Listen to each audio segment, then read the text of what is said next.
Bom dia. Bom dia. Deus abençoe todos vocês. Está em Romanos, capítulo 12, versículo 1 e 2.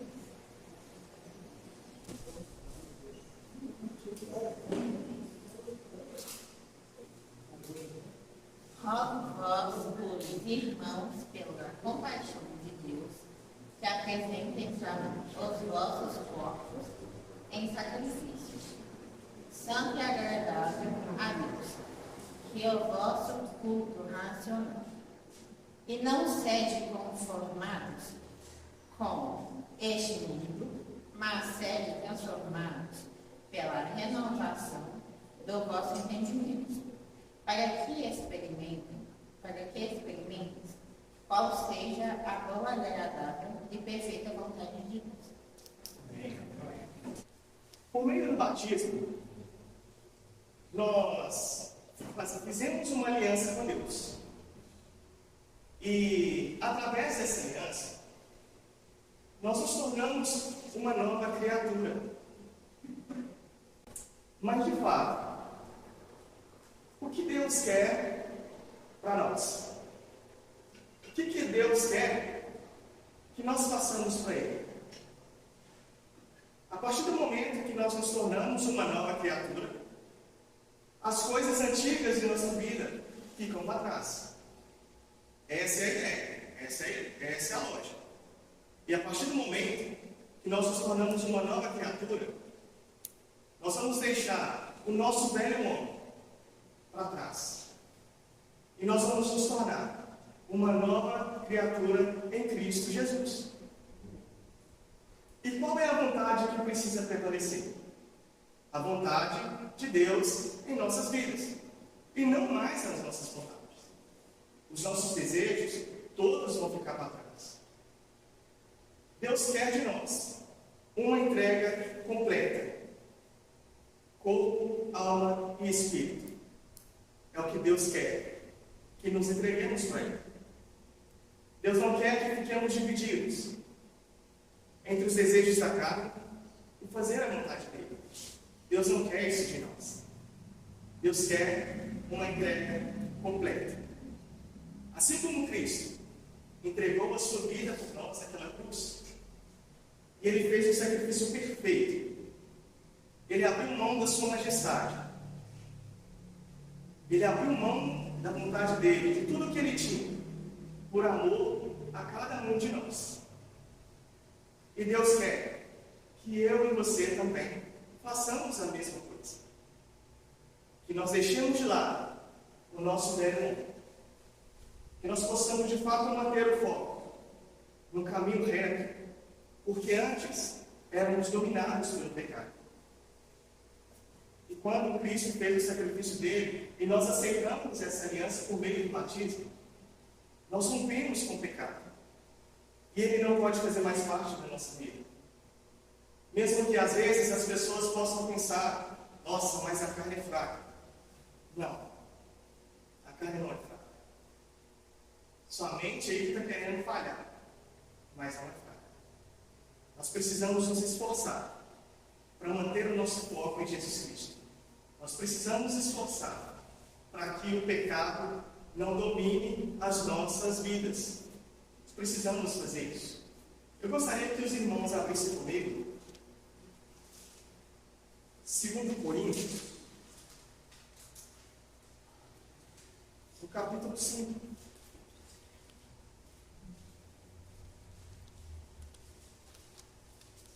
Segundo Coríntios, capítulo 5, versículo 14 e 17.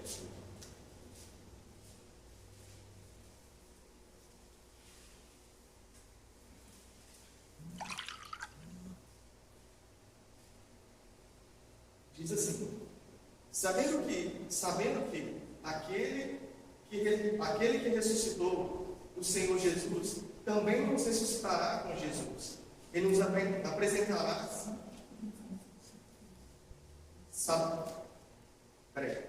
Segundo Coríntios, capítulo 5, versículos 14 e 17. Todos encontraram? sabendo que aquele que ressuscitou o Senhor Jesus também nos ressuscitará.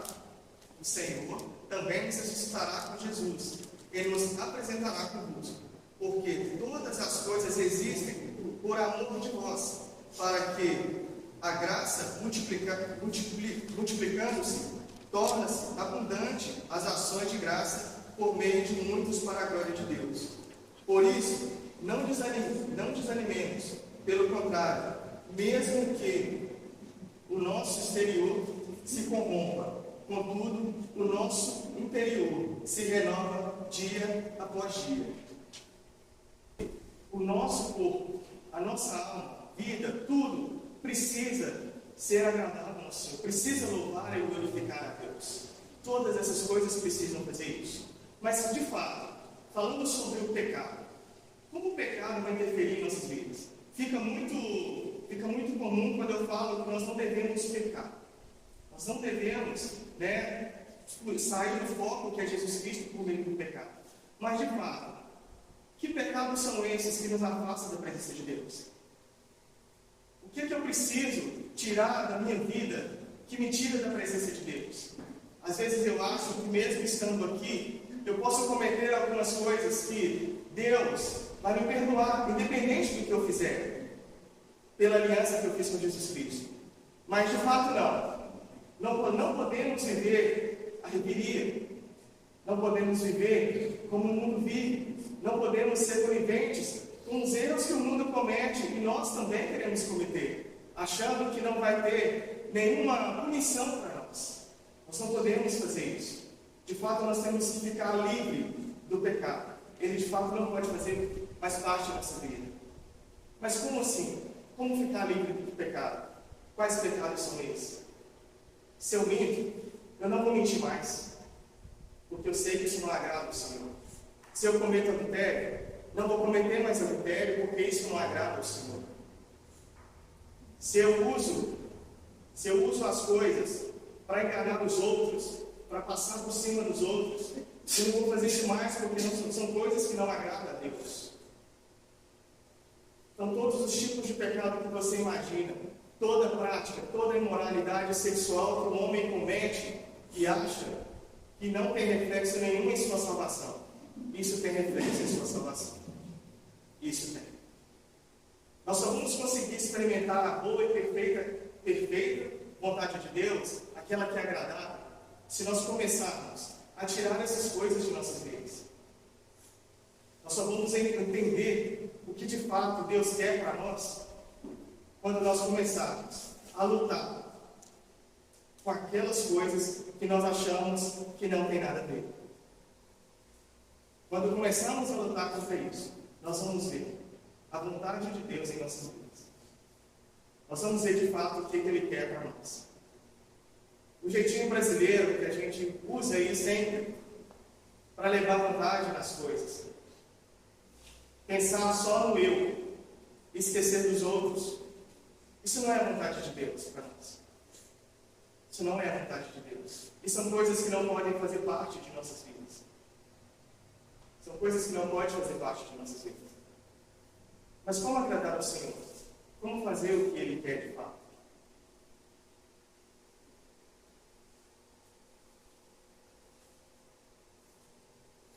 Romanos capítulo 14.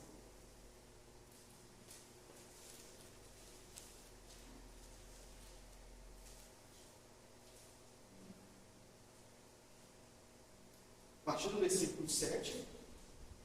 7 não. Romanos capítulo 14, versículo 7 até o versículo 9. Porque nenhum de vós vive para si mesmo, nem morre para si. Porque se vivemos, para o Senhor vivemos, se morremos, para o Senhor morremos. Quer pois vivamos ou morramos, somos do Senhor. Então nós precisamos entender que a nossa vida pertence a Deus. Nossa vida não é nossa mesmo. Esse ponto que é diferente. Como foi falado na aula dominical. Às vezes nós queremos viver como nós achamos que é certo. Nós queremos viver de uma forma regalada. Nós queremos satisfazer aquilo que achamos que é bom. Mas lutar contra os nossos desejos é muito difícil de fazer isso. Lutar contra as nossas vontades, muito difícil. Muito difícil. Mas o Senhor abriu mão da sua majestade por nós. E nós vamos abrir mão de fato dos nossos desejos, das nossas vontades por causa dele? Será que Deus é mais importante do que isso, tudo isso que o mundo prega? Será que Deus é importante na sua vida, esse ponto? Não é uma escolha. A partir do momento em que você fez essa aliança com Deus, isso passa a ser para você um mandamento. Isso passa a ser um mandamento. É uma escolha que nós fazemos. A escolha você faz antes. Por isso que você precisa colocar na balança. A partir do momento em que você colocou na balança e o lado de Cristo pesou, e você está aqui, você precisa viver como Ele quer. Você precisa viver como Cristo quer que você viva.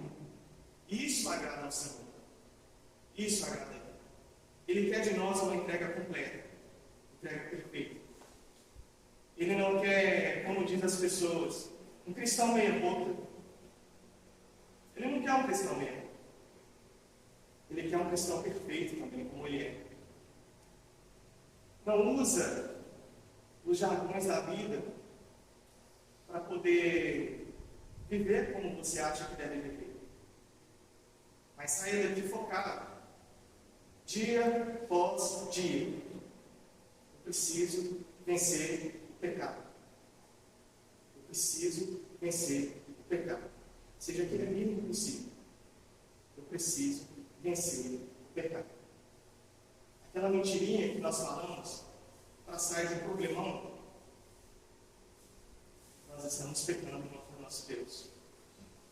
Estamos pecando contra o nosso Deus.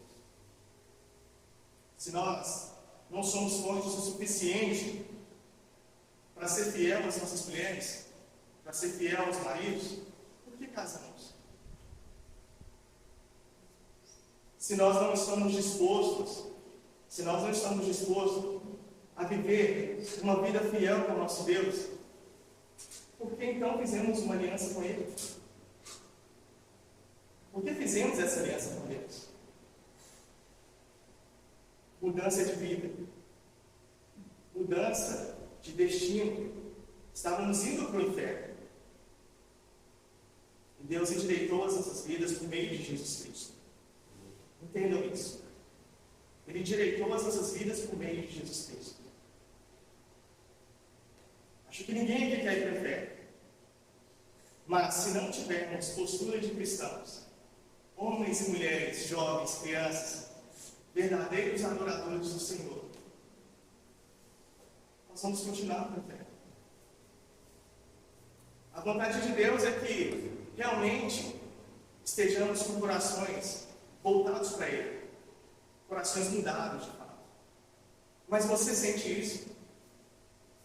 O seu coração de fato está mudado diante de Deus? São coisas que a gente precisa se perguntar todos os dias. Será que o nosso coração está disposto a agradar ao Senhor? Porque se o nosso coração não estiver disposto, não por que está aqui, mas por que perder o nosso tempo? É como quando você faz uma aula para um exame para tirar uma carteira de direção, por exemplo. Você vai e você acha que está fazendo tudo certinho. Chega lá no final, só com a canetinha vermelha, reprovado. Aí você, nossa, mas onde eu errei? Eu fiz tudo certo. Ah não, isso ali é coisa do examinador. Estava de marcação errada comigo. Mas quando nós começamos a achar as coisas, achamos demais, nós vacilamos nisso. E às vezes não queremos ser arrependidos por alguém. Isso Romanos capítulo 12, é um alerta dos cristãos. Olha, retidão na vida de vocês. Retidão na vida de vocês. Se vocês querem desfrutar do galardão, se vocês querem viver com Cristo na glória, vocês precisam ser pessoas retas, pessoas dignas de fazer a vontade de Deus. Como eu disse na minha pregação passada, o nosso corpo é glorioso. Nós somos o templo do Espírito Santo de Deus. É preciso que o cristão faça diferença. Falamos sempre do sal. Mas e a luz? Onde a sua luz está acesa? Debaixo da cama? Ou a sua luz acende só quando você chega aqui? E lá fora? E lá fora? Como você tem iluminado o caminho das pessoas? Mas para que eu ilumine a vida das pessoas, eu preciso ser uma pessoa de fato iluminada. Como ser uma pessoa iluminada? Como de fato fazer a diferença? O cristão se conhece pela face. A importância de estar bem consigo mesmo, estar bem com Deus, as pessoas notam na forma. Muitos aqui já passaram por isso. Alguém olhar para você e falar: nossa, você é cristão? Ou você é evangélico? Como as pessoas perguntam. Mas por quê? O seu rosto transmite. O nosso semblante transmite sempre alguma coisa para as pessoas. Sempre transmite alguma coisa. A todo momento o seu corpo está falando, mesmo que a sua boca esteja fechada. Você consegue identificar uma pessoa se ela está triste ou se ela está alegre, mesmo sem ela ver a boca. Mas a gente só faz algo que estamos cheios. Só fazemos algo que estamos cheios, né? Você só fala para as pessoas de Cristo se você estiver cheio de Cristo. Mas quando você não está, você não consegue falar com as pessoas de Cristo. Porque você não consegue viver Cristo. Você vive a sua vida, mas não consegue viver a vida de Cristo. Cristo não faz parte do seu cotidiano. Isso que a gente precisa entender. Viemos para fazer a diferença. Viemos para fazer a diferença. Ser luz, ser sal na vida das pessoas, dar sabor, iluminar o caminho para onde as pessoas passam. E só Jesus tem o poder para fazer isso. E as pessoas só vão entender quando você começar a pregar.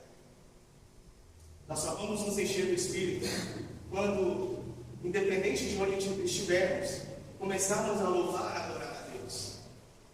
Você não sabe falar da palavra? Cante os hinos. Está triste? Cante louvores ao Senhor, independente de onde você estiver. Façam essas coisas. Se tornem diferentes para as pessoas. Se tornem pessoas diferentes. Dê gosto à vida dos outros com a palavra de Deus. Principalmente a sua vida. Principalmente a sua vida. É isso que nós precisamos fazer. Deus se agrada dessas coisas. É algo perfeito e possível. Fugir do pecado, falar da palavra de Deus, viver uma vida de retidão ao Senhor, é tudo o que o nosso Deus quer. É tudo o que Ele espera de nós. Tudo o que Ele espera que nós façamos essas coisas. Mas quando ficamos divididos, não somos de Deus. Quando o nosso eu fala mais alto, não somos de Deus. É quando ele disse para Caim que o pecado, está à porta, cabe a tu dominar o seu desejo. Quem falou mais alto? O pecado na vida de Caim. E ele sofreu muito por causa disso. E a gente precisa entender que mesmo não tendo essa repreensão de morte, pecou, morreu. Pecou, morreu. Isso não vai ter um efeito agora, mas depois vai ter. Você vai viver a consequência do seu pecado, mas pior ainda vai ser a repreensão de Deus. Então, façam isso, irmãos. Vamos fugir do pecado. Vamos fugir do pecado. Vamos fugir do jeitinho brasileiro. Vamos fugir das coisas que nós achamos que não tem nada a ver. Entendam isso. Vida de retidão é É tudo que um cristão precisa. Nova criatura. Nos tornamos uma nova criatura em Jesus. Entendam isso. Isso quer dizer mudança de vida, novidade de vida. Isso que a gente precisa entender. Mas é algo por completo. Algo por completo. Não é só uma metade de você. Não é só uma metade de você. Então entendam isso. Buscar Jesus, estar com Ele, é 24 horas. Não te dá oportunidade de pecar. Quando você pensar em pecar, você vai lembrar da aliança que você fez com Jesus Cristo. Você vai lembrar da aliança que você fez com Ele. Então que Deus continue cuidando de nós. Que Deus continue nos abençoando. Que quando orarmos, pede para Deus para nos ajudar a fugir da aparência do mal. Foge da aparência do mal. Jesus veio por causa do pecado. Que está em nossas vidas. Estava em nossas vidas. Não vamos continuar nele, não. Vamos continuar. Vamos viver de forma digna. Porque isso é o que o Senhor espera de cada um de nós. E fazendo isso, nós vamos ter a nossa vida com Deus, lá no céu. Porque Jesus Cristo foi para preparar a casa para cada um de nós. Mas, com condições. Com condições. Não vai achando que está bom, porque não está. Assim que a gente vive. Porque quando a gente acomoda, quando a gente se limita a este mundo, a gente peca e peca feio. Que Deus nos abençoe.